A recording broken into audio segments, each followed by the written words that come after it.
où ils doutent de l'existence divine. Souvent, c'est parce qu'ils n'ont pas quoi? À cette connaissance d'Allah subhanahu wa ta'ala. Et donc, ils en arrivent à dire, mais est-ce que Dieu il existe? Qui me prouve que Dieu il existe? D'accord? Si Dieu il existe, qui l'a créé? Plein de questions comme ça, existentielles, qui sont hyper importantes. Très rapidement, Dieu, Allah subhanahu wa ta'ala, nous on dit Allah, parce que Allah c'est la contraction de Al-Ilah, c'est la divinité, la seule qui mérite d'être adorée. Et toutes les autres divinités, nous les considérons comme fausses. Nous, on croit fermement qu'Allah subhanahu wa ta'ala, c'est lui seul qui crée à partir du néant. C'est-à-dire, à partir de rien, il est le seul à être capable de créer. Quand on regarde les humains aujourd'hui et leur création, c'est ce qu'on entend, hein, le créateur de telle voiture, le créateur de tel tableau qu'il a dessiné, etc. Ils ont toujours créé à partir de quoi? D'une matière existante. Tandis que Allah, notre maître, est le seul à être capable de créer à partir du néant. Il a créé le soleil, la lune, il a créé les étoiles, il a créé la terre, les mers, les montagnes. Quand on regarde le nombre incalculable de poissons, quand on regarde les oiseaux, quand on regarde les animaux, lorsque l'on regarde les plantes, hein, la verdure qui nous entoure, les arbres, tout ça prouve quoi?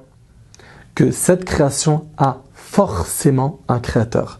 Car la raison ne peut pas admettre qu'une chose ait existé sans créateur. Qui aujourd'hui pourra accepter, mon frère Mehdi, mon frère Mohamed, qu'un téléphone portable ait pu exister après des années d'évolution, hein, de l'eau qui s'est mélangée avec de la terre, de la matière qui s'est mélangée, et après plusieurs siècles, ça a donné un iPhone X? Personne. Personne, pourquoi? C'est tellement compliqué que pour nous, dans notre tête, il faut une intervention humaine. Pourquoi? Pour que ça puisse exister un jour. Eh bien, il en est de même. L'humain n'est pas venu à partir du néant. L'humain n'est pas venu par hasard. Le hasard, c'est quelque chose qui n'est pas organisé. Quelque chose qui n'est pas organisé ne peut pas créer cet univers très bien organisé.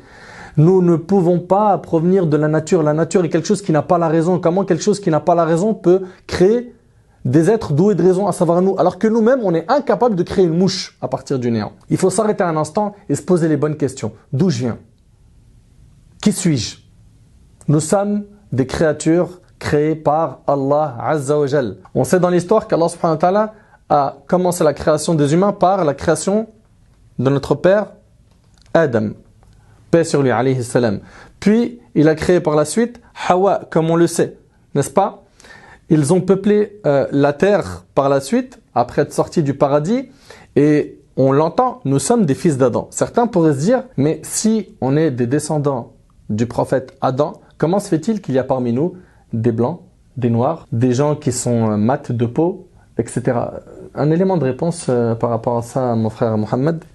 Bismillahirrahmanirrahim, alhamdulillah, wassalatu wassalamu ala rasulillah, ma ba'd.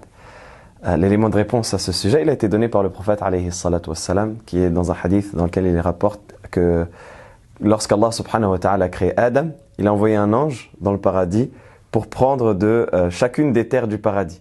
Il a pris d'une terre blanche, d'une terre noire, etc. Jusqu'à ce que Allah subhanahu wa ta'ala a rassemblé cette argile-là, à partir de laquelle il a fait notre père Adam alayhi salam, et que ça a donné notre père, de qui la descendance a été aussi diverse et variés dans leurs couleurs, ensuite, par la suite, dans leurs ethnies, dans leurs idiomes. Et même dans leur comportement, parce qu'on y voit que le prophète sallam, il nous dit qu'il y avait de la terre qui était dure et de la terre souple. Et c'est ce qui a donné les personnes qui sont dures de comportement, des personnes qui sont tristes, des personnes qui sont heureuses, des personnes qui sont sévères, des personnes qui sont plus douces. Effectivement, en fonction de la terre à partir de laquelle ils ont été créés. C'est exactement ça. Très bien. Donc, on voit bien que tout est très clair et très logique quand on aborde les questions existentielles.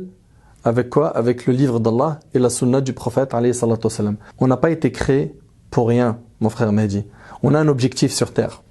Allah subhanahu wa ta'ala, il l'a clarifié dans le Coran. Peux-tu nous rappeler cet objectif, barakallahu fik? Bismillah wa salatu wa